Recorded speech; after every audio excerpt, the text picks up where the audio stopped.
Westbrook Academy's marble hallways echoed with privilege as Marcus Johnson collected another perfect score in chemistry. His second-hand clothes and worn-out shoes stood out sharply among classmates wearing designer labels. "Look at the bus rider pretending he belongs here," Bradley Winchester announced, shoving Marcus into the lockers. "My father's name is on the science building. What's your dad's name on? The food stamp line?" The bullies laughed, never noticing how Marcus's eyes narrowed, not with fear, but with calculation. Each insult became another data point. They were so confident in their family names protecting them that they completely overlooked the quiet student methodically constructing a plan that would use their own arrogance as the perfect mechanism for their downfall. Before we go any further, comment where in the world you are watching from, and make sure to subscribe because tomorrow's story is one you don't want to miss. Marcus Johnson clutched the strap of his backpack as he stood before the wrought iron gates of Westbrook Academy.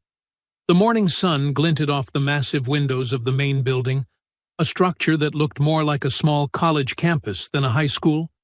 Students streamed past him in designer clothes, many emerging from luxury vehicles that cost more than his mother's annual salary.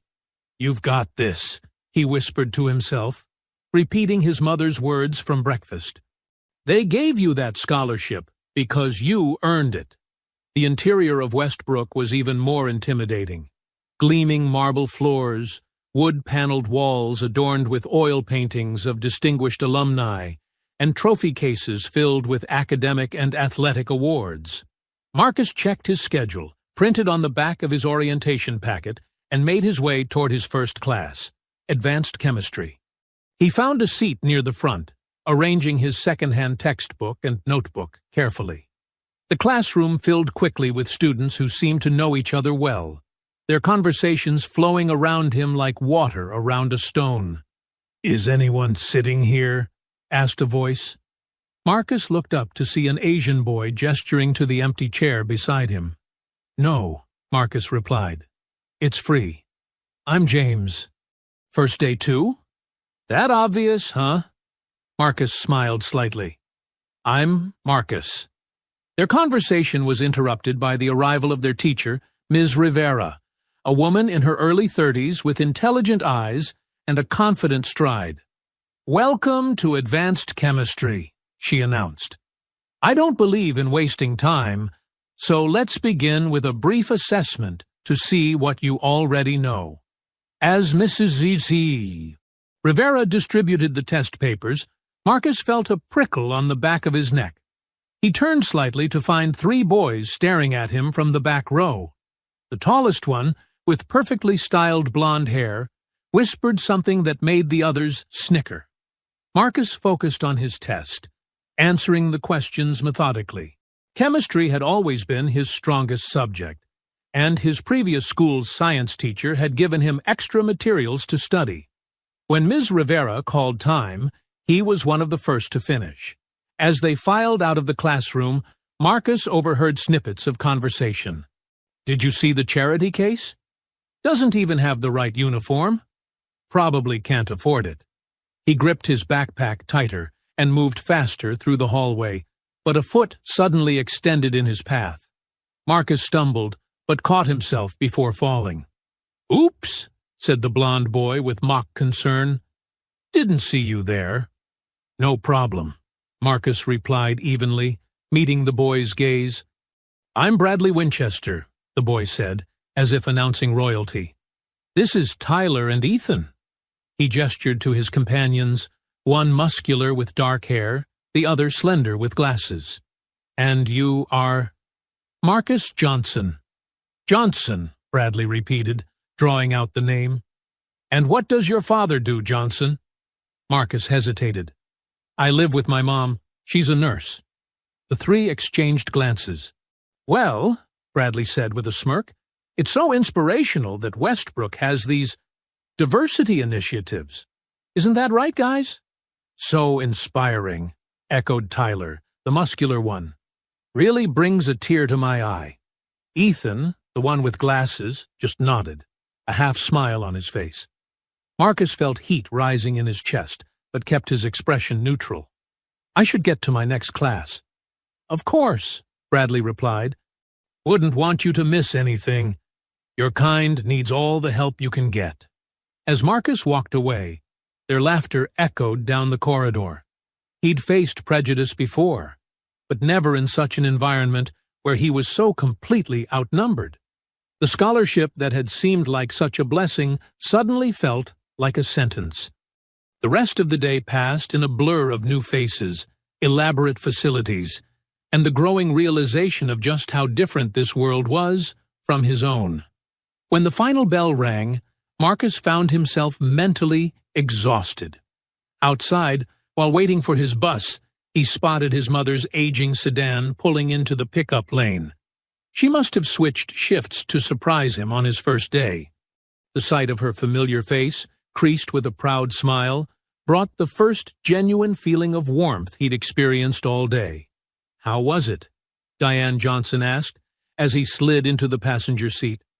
Marcus considered telling her about Bradley and his friends, but decided against it. Why worry her? "It was fine," he said instead. "The classes seem good, challenging." "That's my boy," she replied, squeezing his hand. Always up for a challenge. As they drove away from Westbrook's manicured grounds, Marcus stared out the window, wondering what tomorrow would bring and how long it would be before he truly belonged. Or if he ever would. 2 weeks into the semester, Marcus settled into a routine. He woke at 5:30 each morning to catch the early bus, arriving at Westbrook with enough time to review his notes before classes began. The academic challenges energized him, particularly in Ms. Rivera's chemistry class. "Marcus, would you explain to the class how you arrived at this solution?" Ms. Rivera asked, gesturing to his work on a complex equation. Marcus stood, acutely aware of the 23 pairs of eyes on him. "I applied the Henderson-Hasselbalch equation, but modified the approach to account for the additional variables in the buffer solution." "Ms. Rivera nodded approvingly. "Excellent! That's university-level thinking." As he sat down, Marcus caught Bradley rolling his eyes at Tyler. After class, Ms. Rivera called him to her desk. "You have a remarkable aptitude for chemistry, Marcus. Have you considered the Science Olympiad team?" "I hadn't thought about it," he admitted. "You should. Applications are due next week." She lowered her voice. "Don't let anyone make you feel like you don't belong here. Your mind earned you that spot." Marcus nodded gratefully before heading to his next class. In the hallway, James fell into step beside him. "Rivera seems to like you." "I guess so." "You should join Science Olympiad. I'm applying too. Computer Science Division." "Maybe I will," Marcus replied, feeling a tentative connection forming. Their conversation was interrupted by a shoulder slamming into Marcus, sending his books scattering across the floor. "Watch it, scholarship," Bradley sneered, Tyler and Ethan flanking him like bodyguards. Marcus knelt to gather his materials, James helping silently. "Nice shoes," Bradley continued, pointing at Marcus's worn sneakers. "Did you get those at the donation center, or did Mommy have to work extra shifts?" Marcus kept his face impassive, though his hands trembled slightly with suppressed anger. "What's wrong?" "No comeback?" Tyler taunted. "I thought you were supposed to be smart." "Leave him alone," James said quietly. Bradley's attention swiveled. "Look, guys, the charity cases are sticking together." "How cute!" Ethan laughed, though his eyes darted uncomfortably around the hallway. "We'll be late for class," Marcus said to James, ignoring the trio as they stood. "This isn't over, Johnson," Bradley called after them. "Not by a long shot." At lunch, Marcus and James claimed a corner table in the cafeteria. "Don't let them get to you," James advised, opening his packed lunch. "Bradley's father donates millions to the school. They think it makes them untouchable. What's his problem anyway?" James shrugged. "You're different. You're smart. Either one would be enough, but both? That threatens his whole worldview." Marcus picked at his subsidized meal. I'm not trying to threaten anyone. That doesn't matter to him, James replied. Just watch your back. Last year, another scholarship kid transferred out after just one semester. Nobody talks about why. The warning lingered in Marcus's mind throughout the afternoon classes, and during the long bus ride home to a neighborhood that couldn't be more different from Westbrook's manicured opulence. At home, Marcus found his mother already in the kitchen, a rare early evening off from her hospital shift. There he is, Diane smiled, stirring something fragrant on the stove. My Westbrook scholar. Marcus dropped his backpack and hugged her. You're home early. Switched with Loretta. Thought we could have dinner together for once. She studied his face. Everything okay at that fancy school? Yeah, just tired. He attempted a reassuring smile. The work is challenging, but I'm handling it. Tell me something good that happened today, she said, their usual ritual. Marcus thought for a moment. My chemistry teacher thinks I should join the Science Olympiad team. Diane's face lit up. That's wonderful. You always did have a knack for that scientific stuff. It would mean staying late some days for practice, Marcus cautioned. We'll make it work, she insisted, squeezing his shoulder. This is your opportunity, Marcus. A door to a different future. Later that night, as Marcus worked through his calculus homework at the small desk in his bedroom, his phone pinged with a text from James. Submitted Science Olympiad application. You should too. Don't let the trust fund triplets win. Marcus smiled faintly, then opened his laptop to download the application. The cursor hovered over the submit button as doubt crept in. Was he setting himself up for more confrontation? But his mother's words echoed in his mind. This is your opportunity. He clicked submit. The next morning, Bradley and his friends were waiting near Marcus's locker. Bradley wore a smile that didn't reach his eyes. Heard you're trying out for Science Olympiad, he said conversationally. Pretty ambitious for someone who doesn't even belong at this school. Marcus focused on exchanging his books. I'm not bothering you, Bradley. Why don't you just leave me alone? Because you're the one who doesn't get it. Bradley stepped closer, voice dropping. This isn't your world. You're just visiting. And soon enough, you'll be gone like all the others. For the first time, Marcus met his gaze directly. We'll see about that. Something in Marcus's calm defiance seemed to unnerve Bradley momentarily. He recovered with a scoff, nodding to his friends as they moved away. James appeared at Marcus's side. What was that about? Just making things clear, Marcus replied, closing his locker. I'm not going anywhere. A month into the semester, the harassment evolved from verbal jabs to calculated humiliation. Marcus opened his locker one morning to find it filled with crumpled food wrappers and a crude note. Thought you might be hungry, charity case. James witnessed Marcus silently cleaning the mess. This is getting worse. You should report them. And then what? Marcus replied, his voice tight. Bradley's dad practically owns a wing of this school. Tyler's father is Judge Prescott. Who do you think they'll believe? In the bathroom later that day, Marcus was washing his hands when the door slammed open. Bradley, Tyler, and Ethan filed in, effectively blocking the exit. Nice presentation in economics, Bradley said, leaning against the sink. All that talk about income inequality. Hit close to home, did it? Marcus dried his hands, calculating his options. Excuse me, he said evenly, moving toward the door. Tyler stepped into his path. We're not done talking. I liked how you used your mom as an example, Bradley continued, his tone deceptively conversational. Single mother, working 2 jobs. Very touching. Did you leave out the part about your father walking out because he couldn't stand looking at you? Marcus felt a flash of white-hot anger. Don't talk about my family. Oh, did I hit a nerve? Bradley's smile was predatory. Wonder what else makes you tick. Ethan shifted uncomfortably. We'll be late for Rivera's class. Who cares? Tyler dismissed. but Bradley surprisingly nodded. "You're right. Wouldn't want to miss chemistry. Coming scholarship?" The false politeness was worse than outright hostility. In chemistry, Ms. Rivera announced a pop quiz, followed by a competitive group exercise. "I'll divide you into teams. The first to correctly solve these advanced equilibrium problems will earn extra credit."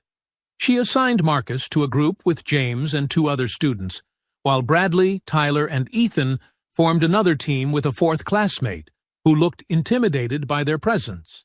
"Begin!" Ms. Rivera announced.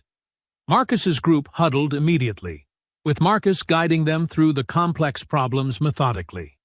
Across the room, Bradley's team seemed more focused on their phones than the assignment. 20 minutes later, Marcus's group submitted their solutions. Ms. Rivera checked their work, smiling broadly. "Perfect. Team 1 earns the extra credit." As other groups continued working, Bradley lounged in his chair, whispering to Tyler. Ms. Rivera noticed. "Mr. Winchester, since you appear to have time for conversation, perhaps you'd like to explain to the class how you would approach problem 3. Bradley straightened, smirking. "I'd apply the basic equilibrium formula." "Which is?" Ms. Rivera pressed. Bradley's confidence faltered. "The one with concentration over time." Laughter rippled through the classroom. Ms. Rivera's expression remained neutral. "Perhaps Mr. Johnson could assist, since his team has already completed the exercise correctly." Marcus hesitated, aware of Bradley's glare burning into him. But an opportunity to demonstrate his knowledge overrode his caution. "For multivariable equilibrium problems like this," Marcus explained, standing, "you need to apply the Gibbs free energy equation across all reaction stages, accounting for enthalpy and entropy changes under non-standard conditions." He proceeded to break down the solution step by step, his explanation clear and comprehensive. Several students nodded in understanding, while Bradley's face darkened with each word. "Excellent explanation, Marcus," Ms. Rivera commended. "That's precisely the level of understanding I expect in this class." As the bell rang, Bradley knocked his textbook to the floor deliberately. "Show off," he hissed as Marcus passed. During lunch, Marcus sat alone, James having gone to the library to study. He sensed movement behind him seconds before a carton of milk emptied over his head, drenching his shirt and homework. "Oops," Tyler said loudly, as the cafeteria erupted in laughter. "Spilled my milk. Guess you really do cry over it." Marcus stood, milk dripping onto his shoes. He grabbed his soaked papers without a word and walked out, aware of the stares following him. In the bathroom, he did his best to clean up, fighting back frustrated tears. His mother had worked overtime to afford his uniform, and now it was ruined. The final bell couldn't come soon enough. Marcus hurried toward the bus stop, taking a shortcut through the athletic fields to avoid any further encounters. He almost made it when he heard footsteps behind him. "Going somewhere, Johnson?" Bradley's voice called out. Marcus turned to find the 3 boys forming a semicircle around him. Far from the main buildings, with sports practices not yet started, the field was deserted. "I need to catch my bus," Marcus said firmly. "After what you pulled in chemistry?" Bradley stepped closer. "Making us look stupid?" "You didn't need my help with that," Marcus retorted before he could stop himself. Bradley's eyes widened momentarily before narrowing. "Hold him," he instructed Tyler and Ethan. Marcus swung his backpack defensively, catching Tyler in the chest, but Ethan grabbed him from behind. Despite Marcus's struggle, the 2 boys pinned his arms. "You think you're better than us?" Bradley's first punch landed against Marcus's stomach, driving the air from his lungs. "Smarter?" Another blow. "You're nothing!" Marcus kicked out, connecting with Bradley's knee. The larger boy stumbled backward with a curse. "You're going to regret that," Bradley snarled, nodding to Tyler, who delivered a sharp jab to Marcus's ribs. When they finally released him, Marcus collapsed to the ground, curling protectively around his midsection. Bradley knelt beside him, voice low and threatening. "Next time you embarrass me, it'll be worse. Remember your place, scholarship." The three walked away, leaving Marcus on the damp grass, tasting blood and humiliation as he struggled to his feet. He had missed his bus. His homework was ruined. His uniform was stained with milk, and now dirt. But something else had crystallized within him. A cold, clear resolve. This wasn't over. Not by a long shot. Marcus dragged himself to the bus stop on the main road, wincing with each step. The late bus wouldn't arrive for another 30 minutes. Gingerly, he lowered himself onto the bench, taking shallow breaths to minimize the pain in his ribs. His phone buzzed with a text from his mother.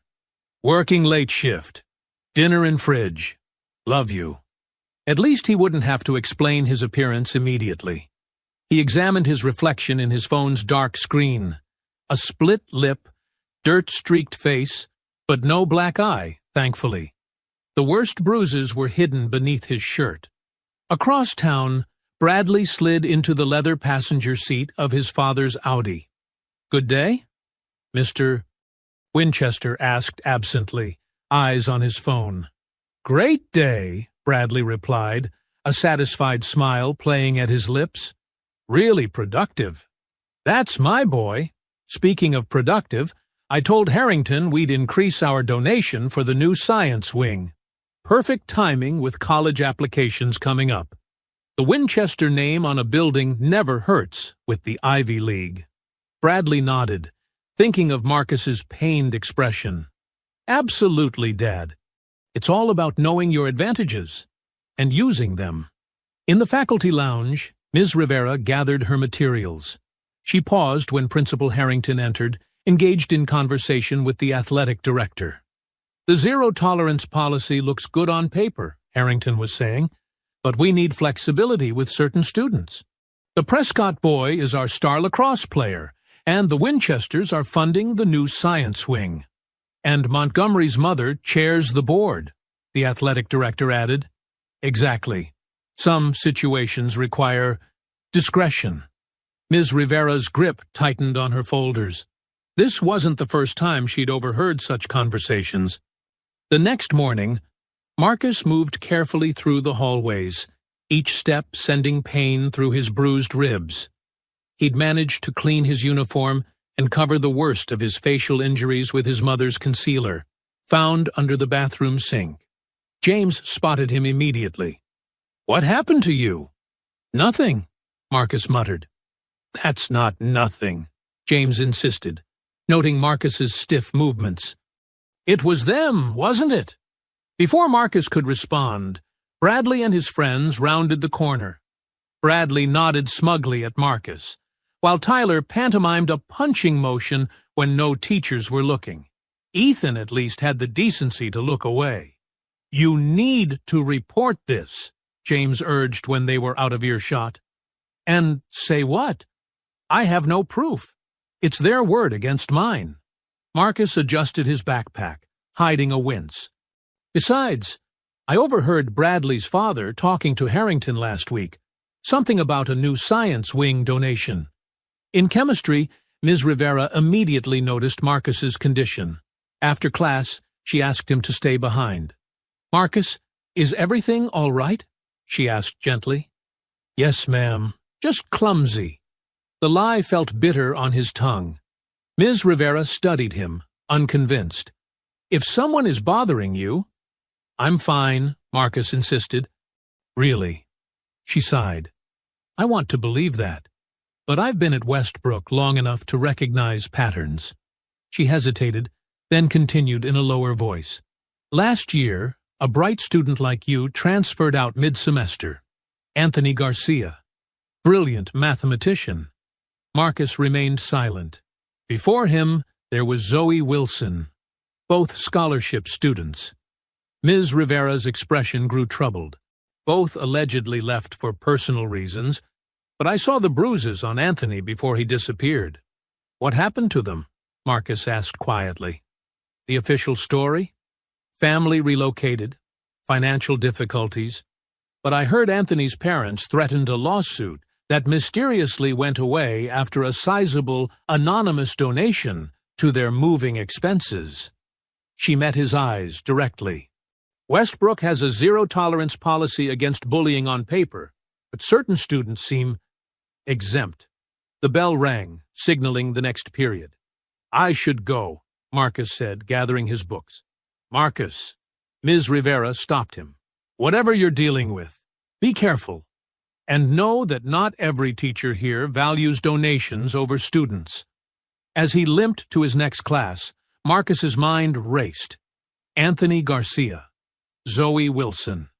Names that had been erased from Westbrook's pristine narrative. How many others had there been? In the library during his free period, Marcus searched the school's online yearbooks. Anthony's sophomore picture stared back at him. A dark-haired boy with a hesitant smile. The junior yearbook had no trace of him.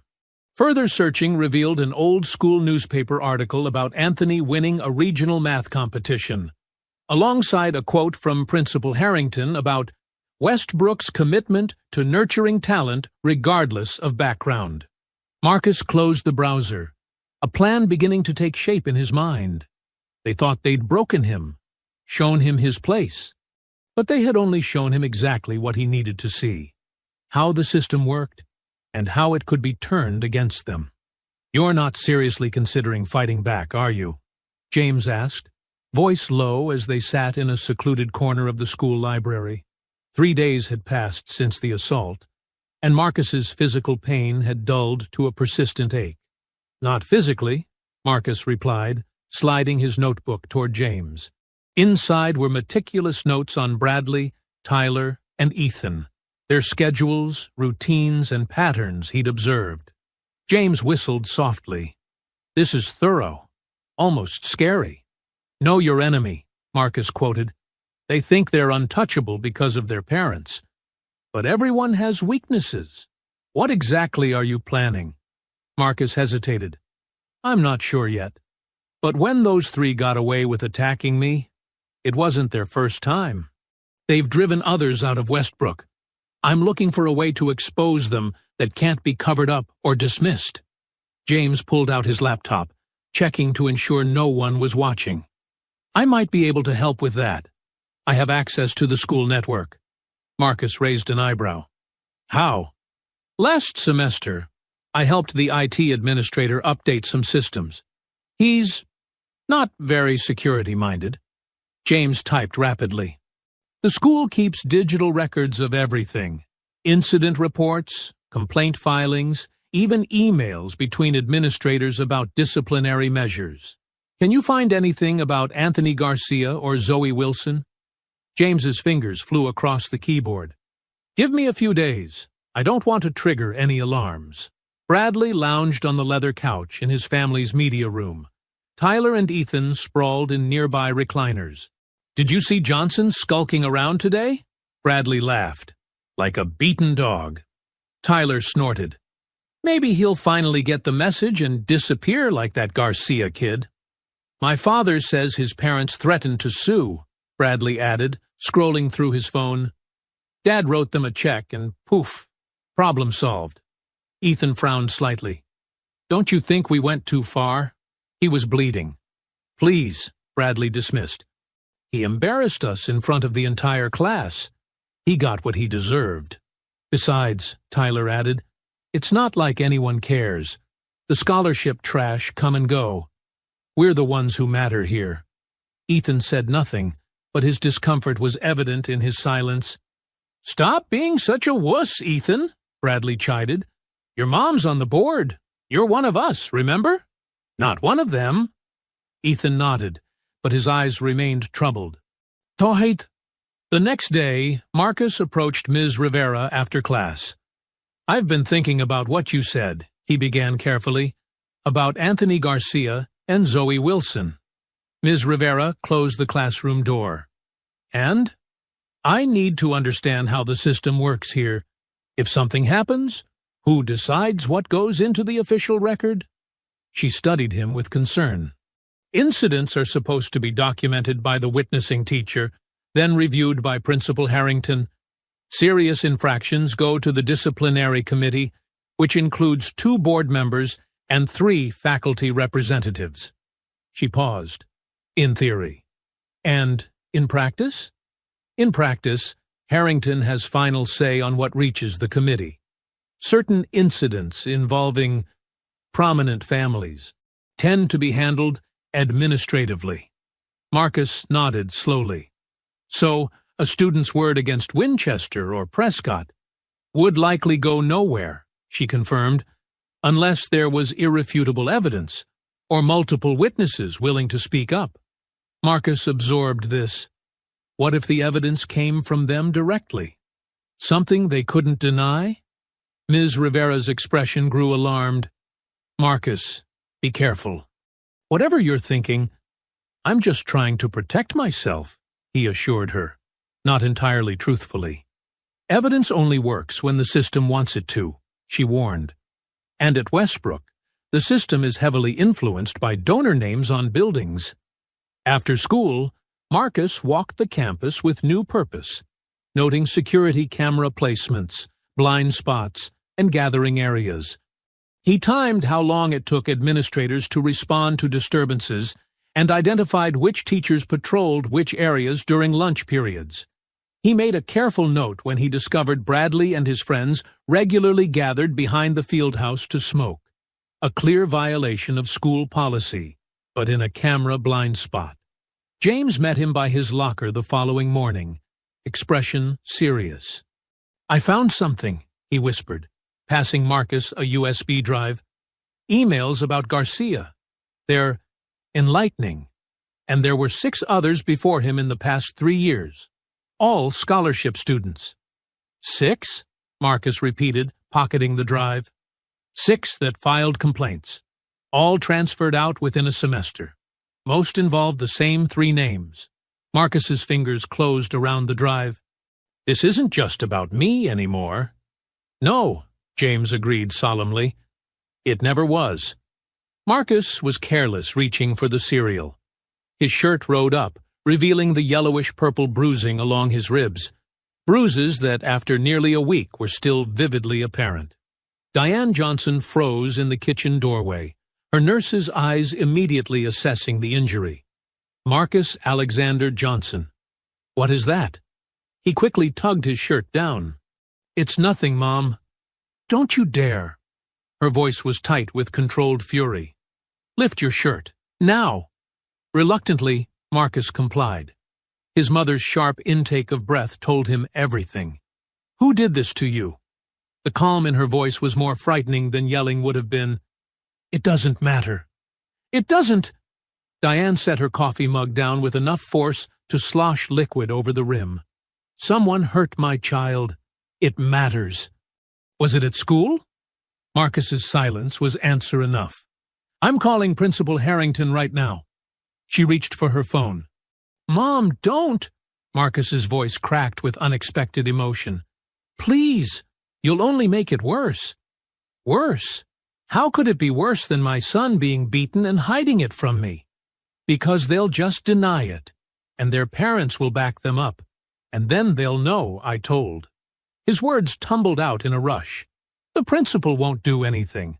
There have been other kids before me. Diane sank into a kitchen chair. Tell me everything. Marcus explained about Bradley, Tyler, and Ethan, about Anthony Garcia and the others, about the pattern of harassment that the school had systematically covered up. So I'm just supposed to do nothing while these entitled brats hurt my son? Her hands trembled with helpless rage. No, Marcus said firmly. I have a plan, but I need you to trust me. A plan. She studied him carefully. What kind of plan? The less you know right now, the better. But I promise it's nothing dangerous, and nothing illegal. I just need time. Diane was silent for a long moment.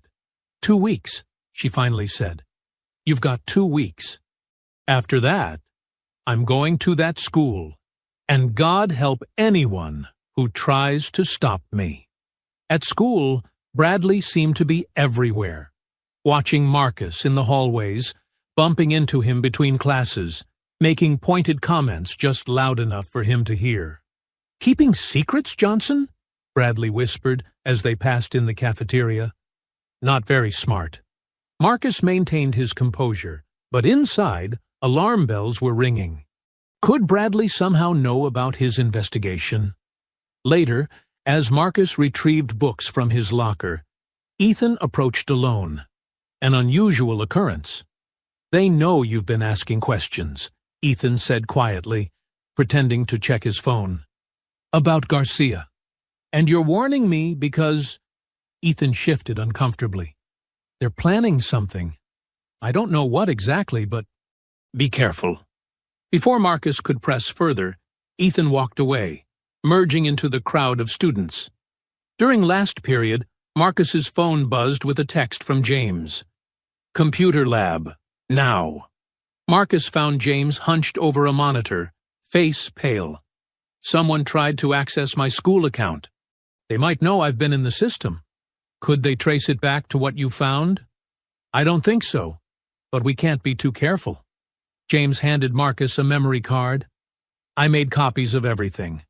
The originals are hidden securely." Marcus pocketed the card. "We need to accelerate the timeline." "What's the play here exactly?" James asked. "They think they're above the rules. I need to create a situation where they break those rules so publicly, so undeniably, that not even their parents can make it disappear." "That's vague." "Because I'm still working out the details." Marcus lowered his voice. "But it involves their usual smoke spot behind the field house, the upcoming chemistry midterm, and their desperate need to maintain their GPAs for college applications." That evening, a black SUV with tinted windows drove slowly past Marcus's modest home. Twice. From his bedroom window, Marcus recognized the vehicle, the same one that dropped Bradley off at school some mornings when his father was driving. His phone pinged with a text from an unknown number. "We see you." Marcus closed his curtains, mind racing. They were trying to intimidate him into silence. But they didn't understand. Silence was what had allowed them to victimize others before him. Silence was what they counted on to maintain their power. And silence was exactly what he would not give them. Marcus sat alone in his bedroom, surrounded by notes and diagrams. His plan was taking shape, elegant in its simplicity, devastating in its potential consequences. But as he reviewed each step, doubt crept in. Was he becoming like them? Using intelligence as a weapon, manipulating circumstances to hurt others? "They deserve it," he whispered to the empty room. "They've hurt so many before me." Yet his mother's voice echoed in his mind. "Always take the high road, Marcus. Not because others deserve it, but because you deserve to be someone you respect." Would she respect the plan he was crafting? Would he? His phone buzzed with another anonymous message. "Scholarship trash should know their place." Anger pushed back against his moral qualms. His bruises had barely faded. 6 students before him had been driven out. How many more would follow if he did nothing? The next day in chemistry, Ms. Rivera announced their midterm project. "You'll be synthesizing compounds and documenting the process. I've assigned lab partners." She read from her list. "Chen and Wilson, Montgomery and Johnson." Marcus's head snapped up. "Ethan Montgomery?" He glanced across the room to find Ethan looking equally surprised. "Winchester and Prescott," Ms. Rivera continued, ignoring the smug fist bump Bradley and Tyler exchanged. After class, Marcus approached Ms. Rivera's desk. "About the lab partners." "Not negotiable," she said firmly, then lowered her voice. "Something's brewing, Marcus. The tension between you and those boys is affecting the entire class. Whatever's happening, this arrangement might help diffuse it." "Or make it worse," he countered. "Maybe. But Ethan Montgomery isn't the same as the others." She met his eyes. "Sometimes people surprise you when given the chance to choose differently." Marcus considered her words. You've been watching all along, haven't you? Teachers see more than students think. She straightened a stack of papers. I can't intervene without evidence, but I can create opportunities for change. Ethan sat in his bedroom, staring at the midterm assignment. Partner with Johnson? Bradley would be furious. His phone lit up with a group text from Bradley. We have a problem. Ethan typed hesitantly. The lab assignments? Damn right. Tyler and I will handle our end. You need to get close to Johnson. Find out what he knows. Tyler added, perfect opportunity to mess with his project too. Tank his grade. Ethan's stomach twisted. Academic sabotage was a line they hadn't crossed before. A suspension-worthy offense. Maybe worse. I don't know, guys. Bradley's response was immediate. Don't go soft now. Remember whose side you're on. Ethan set his phone down, remembering Marcus's split lip, the way he'd winced for days afterward. Remembering, too, Anthony Garcia's quiet departure last year. Whose side was he on? Marcus weighed his options. The lab partnership complicated things, potentially giving him access to Ethan, the weakest link in the trio, but also accelerating his timeline. The midterm was in 2 weeks, his mother's deadline. He could move forward with his original plan, gather enough evidence to force action from the disciplinary committee. Safer, but slower, with too many opportunities for interference. Or he could adapt, use this unexpected development to create a scenario where the three would incriminate themselves beyond any possibility of denial or cover-up. Riskier, but potentially more effective. James found him in the library, deliberating. You look like you're plotting world domination. Just school domination, Marcus replied with a grim smile. I heard about the lab partners. Tough break. Or perfect opportunity. Marcus closed his notebook. I've been thinking too small. Working within their rigged system. And now I'm thinking it's time to let them believe they're winning. Marcus's expression hardened. They want to sabotage my project? I'll give them exactly what they expect. The perfect trap. That sounds morally questionable. Marcus leaned back, the weight of the decision evident in his posture. Is it wrong to create a situation where bullies expose themselves as exactly what they are? He shook his head. I've played by the rules, kept quiet, endured. And what has it gotten me? What did it get Anthony Garcia or Zoe Wilson? I'm not saying don't do it, James clarified. I'm asking if you can live with the consequences. For them and for yourself. The question hung between them. Marcus had always seen himself as someone who did the right thing, who earned his achievements honestly. But what was the right thing when the system itself was corrupted? I have to try, he finally said. Not just for me. James nodded slowly. Then, let's make sure you succeed. You're going to let me see your lab notes? Ethan asked skeptically, as Marcus spread his chemistry materials across the library table. We're partners, Marcus replied evenly. These are preliminary calculations for our synthesis. Ethan studied the meticulously organized notebook. These look really good. Were you expecting something else? Ethan's guilty expression answered the question. Marcus pushed the notebook closer. Take pictures if you want. Share them with Bradley and Tyler. I don't care. I wasn't going to... Yes, you were. Marcus's tone remained calm. But here's what you didn't consider. Ms. Rivera assigns different synthesis targets to each team. My calculations won't help them. In fact, following these for their compound would create quite a spectacular failure. Ethan's eyes widened slightly. Why tell me this? Because I'm curious what you'll do with the information. Marcus gathered his belongings. Chemistry midterm testing starts Monday.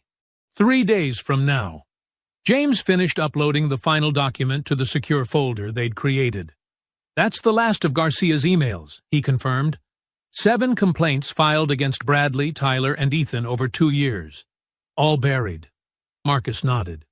Add this. He handed James a USB drive.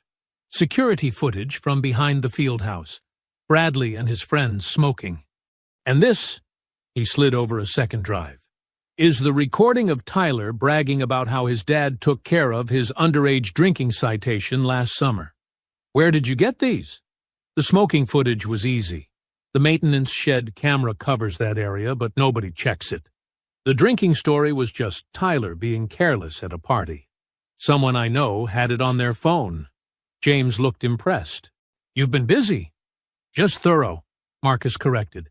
Everything in that folder is insurance. Insurance for what? Marcus checked his watch. For what happens next? Bradley scrolled through the photos Ethan had sent, smirking. Johnson's making this too easy. Tyler leaned over his shoulder. These calculations look legit. Of course they do.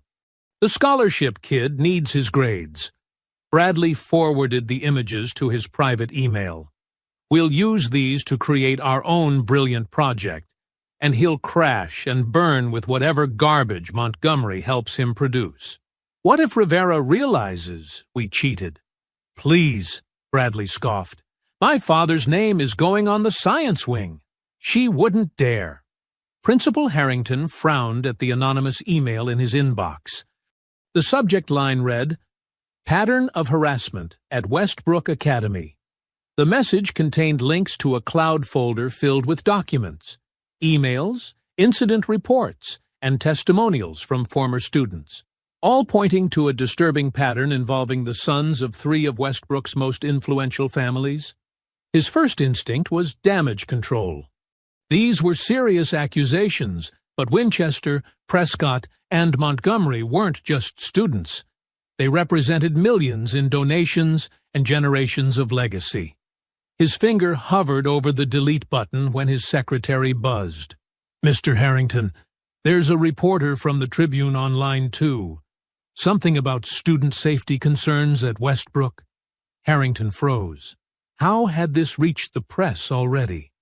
His computer pinged with another email, this one from the school board chair, Ethan Montgomery's mother. Subject, Disturbing Information. The principal's blood ran cold. Ethan sat alone in his bedroom, his phone buzzing incessantly with texts from Bradley and Tyler. He'd sent them the photos as expected, but hadn't told them what Marcus had said about the different synthesis targets. Should he warn them? The midterm was worth 30% of their grade, if they copied Marcus's work. But then he thought about Marcus's bruised face, about Anthony Garcia being forced to leave school, about all the times he'd stood by silently. His mother's voice interrupted his thoughts. Ethan, can you come downstairs? We need to talk. Her tone sent a chill through him. In their family, that particular cadence meant serious trouble. In the living room, his mother sat rigidly on the couch, her iPad open to an email with multiple attachments. Do you know anything about this? She asked, turning the screen toward him. Ethan's stomach dropped as he recognized screenshots of text conversations, his own with Bradley and Tyler, discussing what they'd done to Marcus. Where did you get those? They were sent to every board member anonymously. Her expression was stone. Please tell me this is some kind of mistake. Ethan swallowed hard. Mom, I can explain. Explain what? That my son has been participating in bullying? That you physically assaulted another student? Her voice cracked with emotion. Do you have any idea what this could do to your future, to our family's reputation? For the first time, Ethan realized that his mother wasn't primarily concerned about what he'd done, but about how it would look. Just like Bradley's father, just like Tyler's, something shifted inside him. Marcus received a text from James. It's done. Everyone got the preliminary evidence. He took a deep breath. Phase 1 complete. The seeds were planted, the authorities alerted, the evidence distributed to multiple sources to prevent any single person from burying it. Now came the real test. The chemistry midterm where Bradley and Tyler would attempt to use his deliberately flawed calculations, not realizing they were walking into a trap of their own making. Sunday evening before the chemistry midterm, Marcus's phone rang. He was surprised to see Ethan's name on the display. "Hello?" "We need to talk," Ethan said, his voice tight with nervous energy. "Not over the phone. Can you meet me?" An hour later, they sat in a nearly empty coffee shop several miles from either of their neighborhoods. "My mother received evidence," Ethan began without preamble. "Screenshots, emails, everything about what we did to you, what we've done to others." Marcus sipped his coffee, expression neutral. And she's furious, but mostly worried about the scandal." Ethan's hands trembled slightly around his mug. "Bradley and Tyler don't know yet. Their parents are trying to contain it. That won't work this time." "No, it won't," Ethan agreed. "But that's not why I wanted to meet. I need to know. Are those lab calculations you gave me accurate?" Marcus studied him carefully. "Why does it matter?" "Because I think Bradley and Tyler are planning to use them tomorrow. And I think you know that." A tense silence stretched between them. "You've been part of this from the beginning," Marcus finally said. "Why the sudden concern?" Ethan looked away. "I've been thinking about Anthony Garcia and Zoe Wilson. And you." He exhaled sharply. "I never hit you, but I didn't stop them either. I never hit any of the others, but I laughed along, made them feel unwelcome, like they didn't belong. And now? Now I'm trying to figure out who I am without Bradley and Tyler defining me." Ethan met Marcus's gaze directly. "Those calculations, if they use them tomorrow, what happens?" Marcus leaned forward. "Nothing dangerous, but their compound will fail spectacularly. Combined with the evidence already circulating, their academic dishonesty will be impossible to ignore or cover up. You set a trap, and I delivered the bait." Ethan's laugh was hollow. "Pretty clever." "The choice is still theirs," Marcus pointed out. "They could choose to do their own work." "But they won't." Ethan shook his head. "Bradley's texted me a dozen times today, bragging about how they're going to ace the midterm using the scholarship kids' work while sabotaging our project. And what about our project?" Ethan reached into his backpack, pulling out a notebook. "I did the calculations myself. They're not as elegant as yours, but they'll work." Marcus raised an eyebrow in surprise. "I've always been decent at chemistry," Ethan admitted. "I just let Bradley and Tyler copy because it was easier than standing up to them." James had spent the weekend ensuring their digital trail was secure.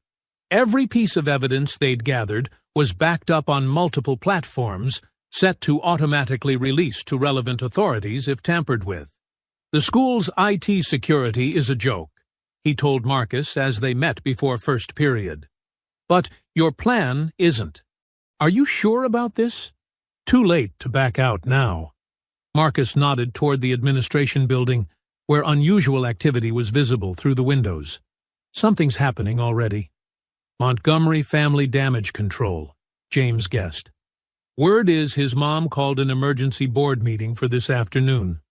After the chemistry midterm, perfect timing. Ms." Rivera sensed the unusual tension as her students filed into the lab. Bradley and Tyler appeared confident, exchanging smug glances. Marcus and Ethan worked with quiet focus at their station. The other students seemed to sense the undercurrents, giving both groups a wide berth. "You have 90 minutes to complete your synthesis and documentation," she announced. "Begin now." She circulated among the lab stations, pausing longer than necessary near Bradley and Tyler. Their setup matched their assigned compound, but the calculations on their worksheet looked suspiciously familiar, exactly as Marcus had predicted. Principal Harrington spent the morning in frantic conference calls. 3 board members had received the damning evidence. So had 2 local reporters. The school's legal counsel warned of potential lawsuits if they didn't address the pattern of harassment. Winchester and Prescott were threatening their own legal action if their sons faced consequences without due process. Montgomery was pressing for immediate action to distance her son from the others. It was unraveling rapidly, and for once, Harrington couldn't see a way to make it disappear. His secretary interrupted his thoughts. "Sir, Ms. Rivera is on the line. There's an incident in the chemistry lab. She says you need to see it personally." As the chemistry midterm reached its final minutes, Marcus met Ethan's eyes across their shared workbench.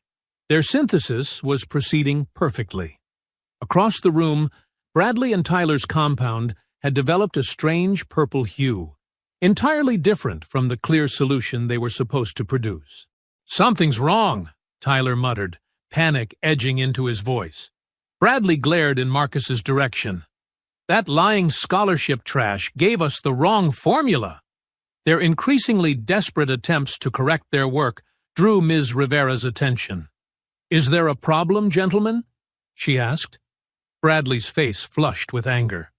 "Johnson sabotaged us. He gave Montgomery fake calculations."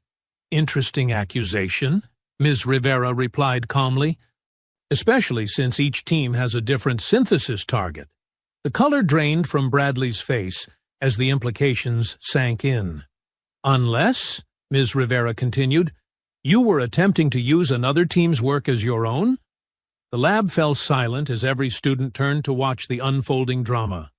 "Mr. Winchester, perhaps you'd like to explain why you're using calculations designed for a completely different synthesis?"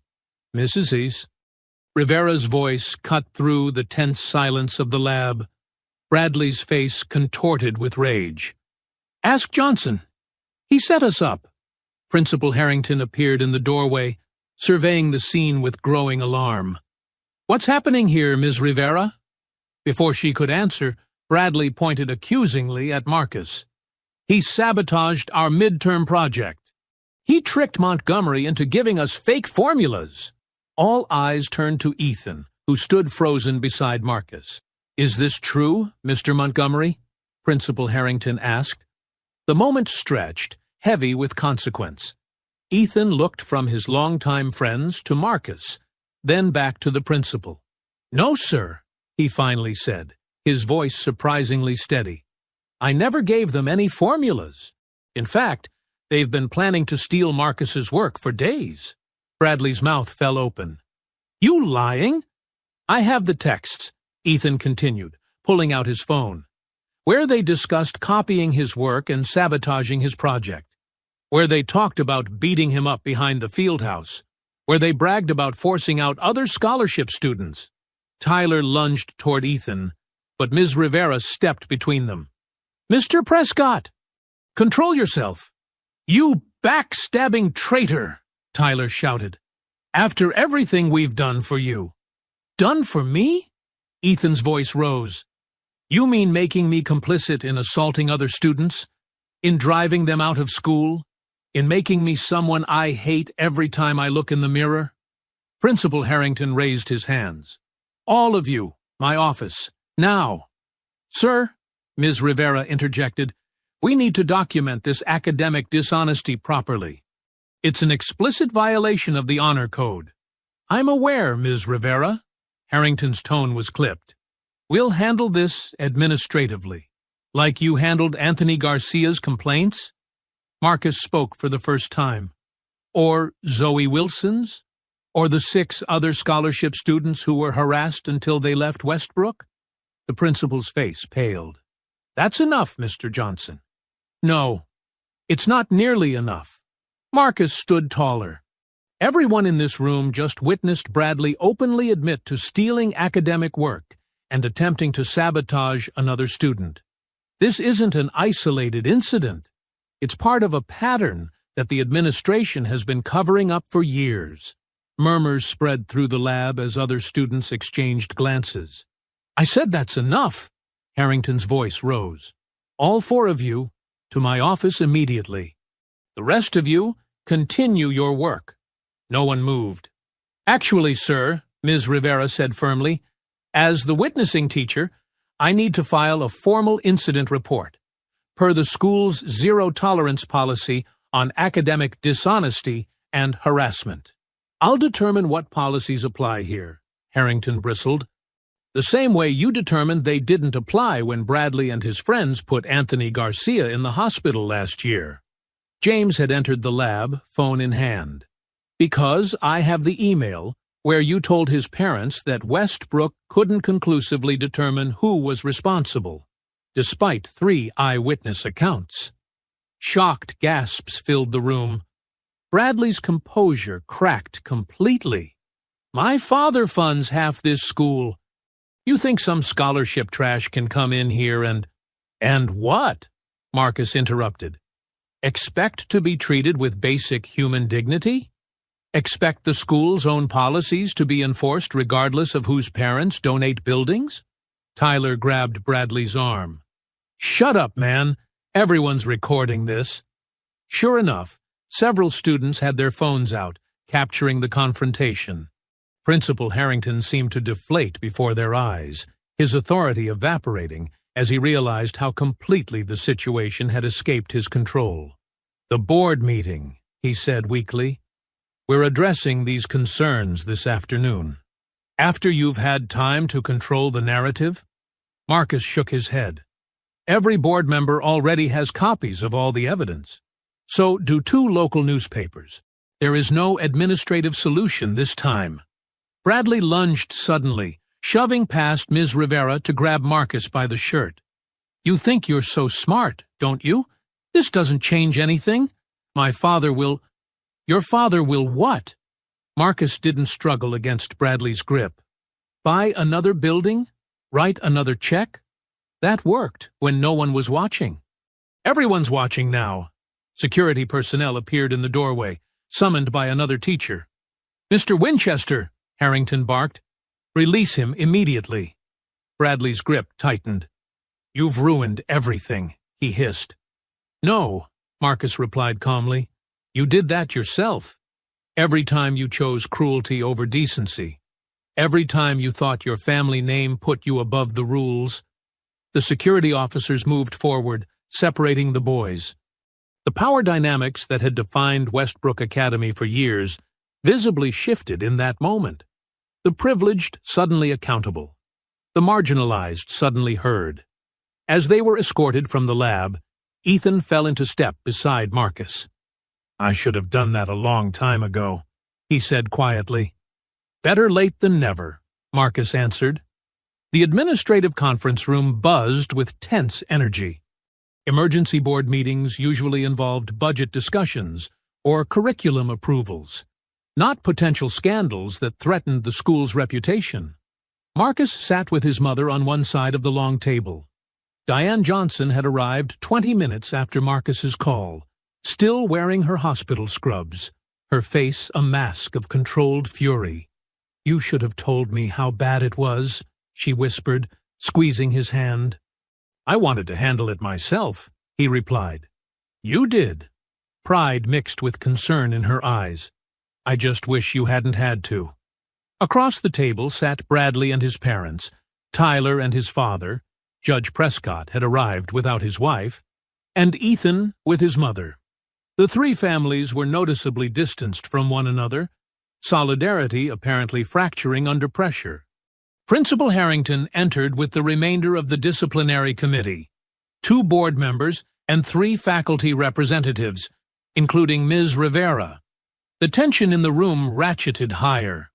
Before we begin, Bradley's father announced, standing, I'd like to state for the record that my son has been the victim of a deliberate setup. This entire situation was engineered by Marcus Johnson to damage my son's academic standing and reputation. A setup? Diane Johnson rose to her feet, her voice sharp with indignation. My son came home with bruises. He was beaten by your son and his friends. Ms. Johnson, please, Principal Harrington began. No, I will not be silenced. Diane's voice rose further. My boy earned his place here through hard work and intelligence. And this is how he's treated? Attacked because he's black? Because he's from a working-class family?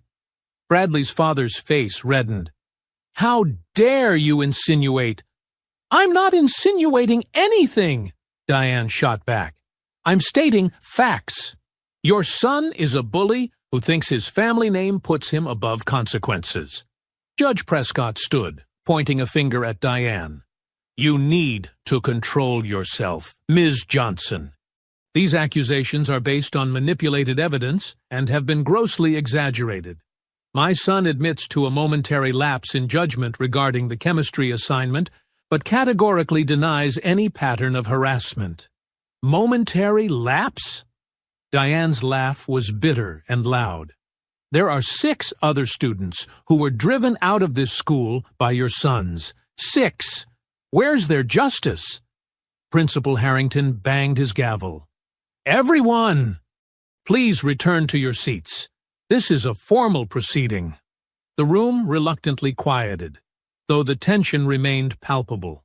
Diane sat, her hand now gripping Marcus's so tightly it almost hurt. Ms. Rivera cleared her throat.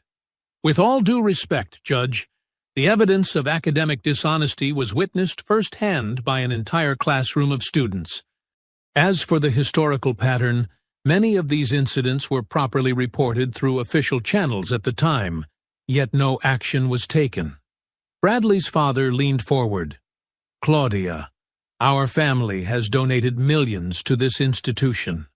The Winchester Science Wing is breaking ground next month. I would hope that counts for something in how this matter is handled." "Are you kidding me?" Diane erupted again. "You're openly admitting you expect special treatment because of your money? In front of all these witnesses? My son," Bradley's father shouted back, "has a future at an Ivy League school. He's being targeted by your son, who clearly has a chip on his shoulder about students from successful families." "Successful?" Diane stood again, trembling with rage. "I work 2 jobs saving lives while you make money off other people's money. Don't you dare imply I'm not successful just because I don't have your kind of wealth." "Mom!" Marcus tugged at her arm, trying to calm her. "No, Marcus. They need to hear this." Diane addressed the entire committee. "My son works 2 hours each morning in the school cafeteria to help pay for his uniforms. He takes the earliest bus to be here on time. He studies until midnight most nights to maintain his scholarship. And for his efforts, he was beaten, humiliated, and threatened." She pointed directly at Bradley's father. "Your donations bought buildings.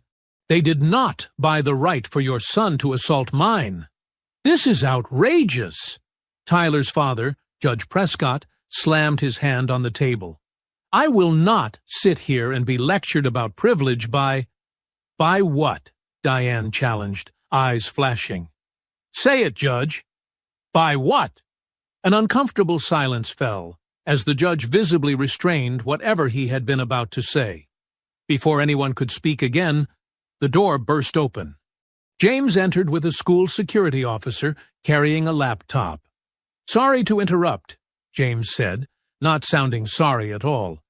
"But there's something the committee needs to see immediately." Principal Harrington sighed. "Mr. Chen, this is a closed disciplinary hearing."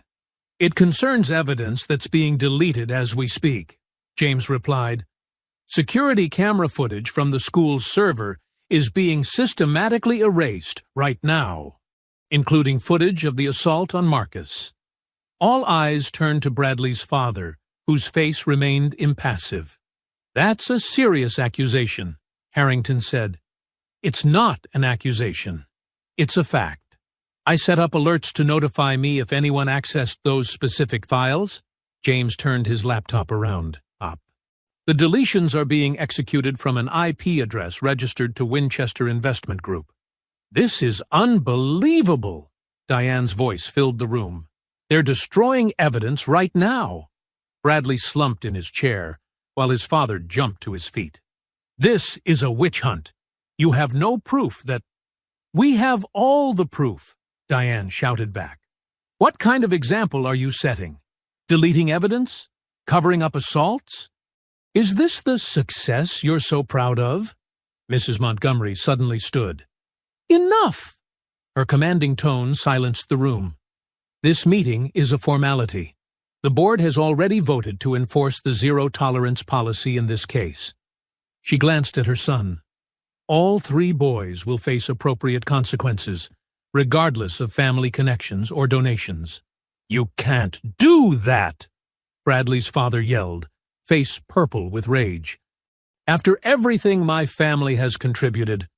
"Precisely because of those contributions," Mrs. Montgomery interrupted sharply, "we have allowed a culture of immunity to fester. No more." The room erupted in overlapping shouts. Judge Prescott threatened lawsuits at top volume. Bradley's father bellowed about withdrawing donations. Diane Johnson demanded justice for her son and all the others who'd been victimized.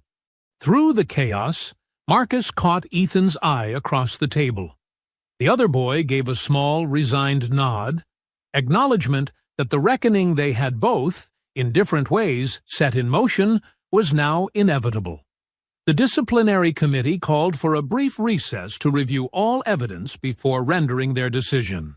As security personnel urged everyone to clear the room, Marcus realized that regardless of the outcome, Westbrook Academy would never be the same. The system that had protected the privileged at the expense of the vulnerable was being exposed for exactly what it was, and his mother's righteous anger had ensured no one could pretend not to see it. After 30 minutes, that felt like hours. Everyone was called back into the conference room. The atmosphere had changed, a grim formality replacing the earlier chaos. The disciplinary committee members sat with expressions that revealed nothing. Principal Harrington cleared his throat. After reviewing all available evidence, including today's incident, previously filed complaints, and newly surfaced documentation, the committee has reached a decision. Marcus felt his mother's hand slip into his. He hadn't realized how much this moment meant to him until now, not just for himself, but for Anthony Garcia, Zoe Wilson, and all the others who never got their justice. "Mr. Winchester, Mr. Prescott, and Mr. Montgomery," Harrington continued, "you have been found in violation of multiple school policies, including academic dishonesty, harassment, and physical assault." Bradley's father started to rise, but Mrs. Winchester placed a restraining hand on his arm. "The committee has determined that these violations warrant immediate expulsion from Westbrook Academy." The word hung in the air for a moment before the room erupted. "Expulsion?" Bradley's father roared. "This is absurd! I'll have your job for this, Harrington." Judge Prescott was already on his phone. "I'm calling my attorney." "This will be overturned by tomorrow morning." "The decision is final," Mrs. Montgomery stated firmly, "and unanimous." Bradley jumped to his feet. "This is his fault." He jabbed a finger toward Marcus. "He set us up. He wanted us to use his calculations." "Sit down, Bradley," his mother hissed, looking mortified. "No, I won't let some scholarship trash destroy my future." Bradley's voice cracked with desperation. "Dad, tell them. Tell them what you can do to this school." Ms. Rivera stood. "Mr. Winchester, your own actions in the lab today, witnessed by an entire class, would be grounds for expulsion on their own. The additional evidence only confirms a pattern of behavior." "What about him?" Tyler demanded, pointing at Ethan. "He was with us the whole time. Why is he getting expelled too?" All eyes turned to Ethan, who looked up with surprising composure. "I deserve it," he said quietly. "I didn't throw punches, but I stood by and watched. I helped cover it up.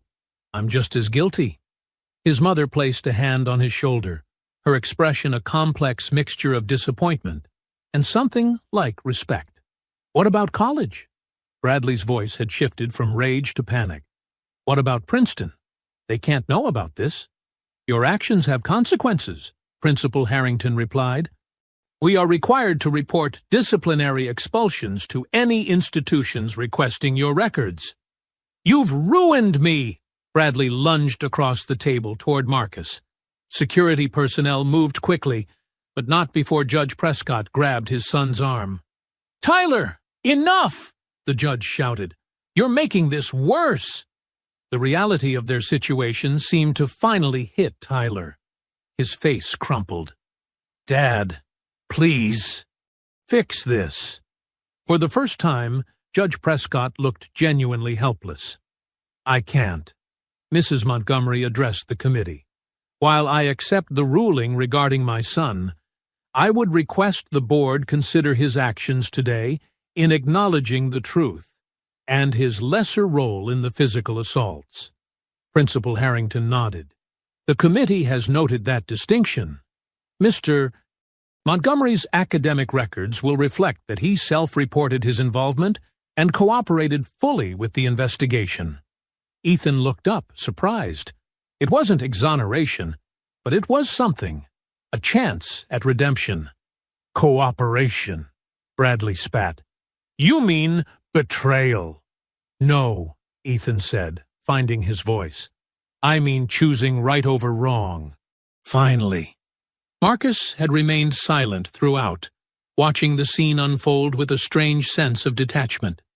This wasn't about personal vindication anymore. It was about a broken system beginning to repair itself. Diane squeezed his hand. You okay? She whispered. He nodded, feeling the weight of the past months lifting. Better than okay. Principal Harrington addressed the Johnsons directly. Mr.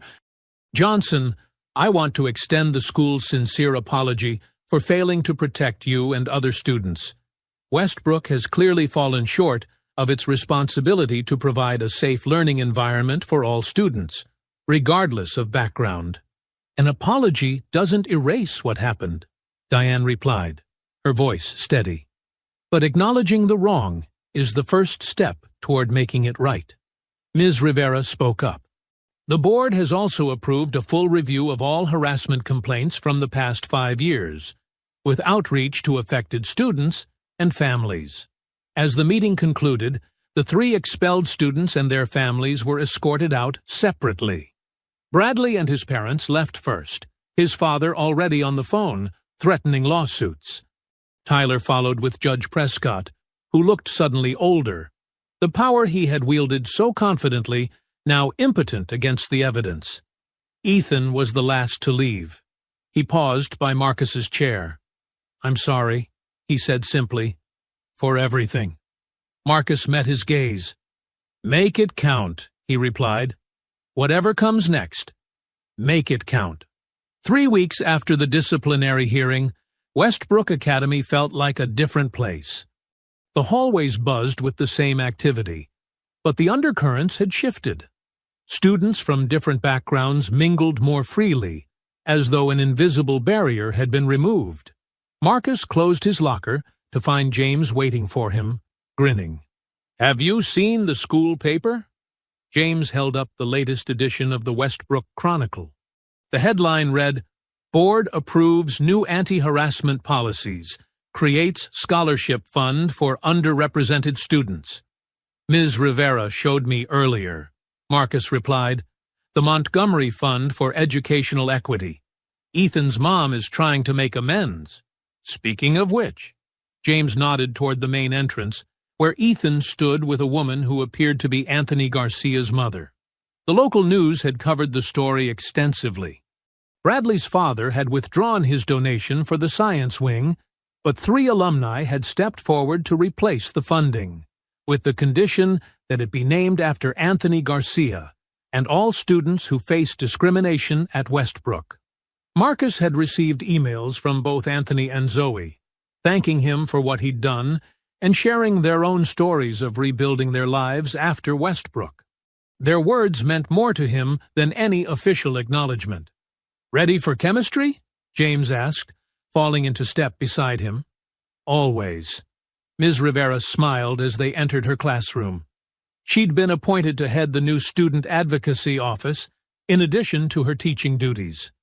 Marcus, a moment? she called as students settled into their seats. She handed him an envelope. MIT's admissions office sent this to me for forwarding. Something about their summer program for exceptional STEM students. Marcus stared at the envelope. But I didn't apply. I did, she admitted. On your behalf. After watching you devise that chemistry trap for Bradley and Tyler, which was both brilliant and slightly terrifying, I thought you might benefit from more constructive outlets for your talents. He opened the letter with trembling fingers, scanning its contents. I got in, he whispered. Full scholarship. Congratulations, Ms. Rivera said warmly. You've earned it. Through your work, not despite your circumstances. That evening, Marcus sat at the kitchen table with his mother, the MIT letter between them. Cambridge, Massachusetts, Diane said, trying to sound casual, though her eyes shone with pride. That's pretty far from home for summer. Too far? Marcus asked. She reached across to take his hand. Baby, I'd drive you to the moon, if that's where your opportunities were. I couldn't have done any of this without you. That's not true, she countered. You've always had this strength inside you. All I did was make sure you knew it. Marcus shook his head. You did so much more than that. You showed me what real dignity looks like. Even when things were hardest, you never let anyone make you feel small. That's the Johnson family special, she smiled. Stand tall, work hard, and don't let anyone tell you what you're worth. The doorbell rang, interrupting their moment. Diane answered it to find Principal Harrington standing awkwardly on their front step. Ms. Johnson, Marcus, he nodded. I apologize for the unannounced visit, but there's something I wanted to deliver personally. He handed Marcus an envelope bearing the Westbrook seal. The board has established a new award for moral courage and academic integrity. You're its first recipient. It comes with a monetary scholarship for college. Marcus accepted the envelope, feeling strangely conflicted. Thank you, but I didn't do what I did for recognition. I know, Harrington replied. That's precisely why you deserve it. He hesitated. I also wanted to apologize in person. As principal, I failed in my duty to protect all students equally. The changes we're making now should have happened long ago. After he left, Marcus sat on the front porch, watching the sunset paint their modest neighborhood in gold. His phone buzzed with a text from James. Heard about the award. Don't let it go to your head, genius. He smiled, thinking about how much had changed in a few short months. He'd arrived at Westbrook feeling like an outsider, someone who didn't belong. Now he understood that belonging wasn't about fitting into a broken system. It was about having the courage to challenge that system when necessary. From inside, he heard his mother on the phone, excitedly telling her sister about his MIT acceptance. The pride in her voice was the only award he'd ever truly needed. Tomorrow, he would return to Westbrook, not as an outsider or a scholarship kid, but simply as Marcus Johnson, a student who had earned his place and helped make the school better for those who would follow. He had risen above not just the bullying, but the assumptions and limitations others had tried to place on him. And in doing so, he had helped lift others as well. I hope you enjoyed that story. Please share it with your friends and subscribe so that you do not miss out on the next one. In the meantime, I have handpicked 2 stories for you that I think you will enjoy. Have a great day.